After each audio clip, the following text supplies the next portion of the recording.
Today marks the 75th anniversary of the attacks on Pearl Harbor. And American World War II veterans from around the world, they are gathering right now in Hawaii for a special ceremony. The Japanese Prime Minister is set to visit the landmark later this month to meet with President Obama, but has already said he will not apologize for Japan's attack. Joining me right now is Fox News military analyst Jack Keane. General Keane, good to see you. A tough day, a day of remembrance. Let me ask you here about the Japanese Prime Minister, because we have, of course, gotten word he's going to be traveling to Hawaii later this month to visit Pearl Harbor. We know that President Obama, he traveled to Hiroshima, which at the time caught a lot of people by surprise. I should point out, of course, General, he did not apologize. But should Japan apologize to us? No, I don't think it's that relevant. I mean, this Prime Minister probably wasn't even born when this took place, and this has been a flourishing democracy built on the model of the United States, established by General Douglas MacArthur in the post-World War II years, introduced democracy to him, got the women the right to vote, kept the emperor in power, I may say, even though he was involved in the war because the people were so tied to him. And now they're one of our strongest allies. I just don't think it's necessary. It was a horrible calamity, to be sure. We lost 80,000 troops here, Trish.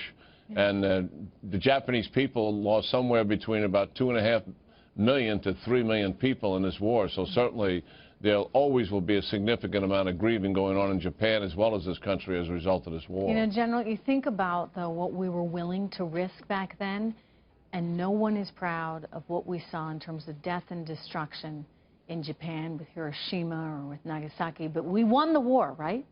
We won the war, and no one wants to see another Hiroshima. So let me just ask you, when you think today about how we think about collateral damage, and you contrast it with how we thought about it back then, obviously there's, you know, an ocean of difference in between the two. But are we missing something at all today? No, I think a number of things have changed. But you're absolutely right. It's a very thoughtful question, to be quite frank about it, is that during World War II, Presidents Roosevelt and Prime Minister Churchill made a critical decision that also impacted on President Truman at Japan. And the decision was this: it was not just enough to beat the ideology of fascism, Nazis, and to beat the German army, because this is the Second World War they were fighting with Germany. They made a decision that they had to defeat the German people, who they believe gave rise to what has taken place. This greatest calamity in the history of mankind is World War II. Pacific and Atlantic, 100 million people dead. So they went out and targeted the German people to break their will forever in ever participating like this again. Truman had to do much the same thing in Japan to terminate the war, or hundreds of thousands more would be killed. It was an incredibly tough decision to make, but it was made also on the heels of what Roosevelt and Churchill did. Tough-minded presidents had a sense of history, but at the end of the day, what they were about is preserving civilization as they knew it. And they were dead serious about it, and they did not want it to happen again. And look at that.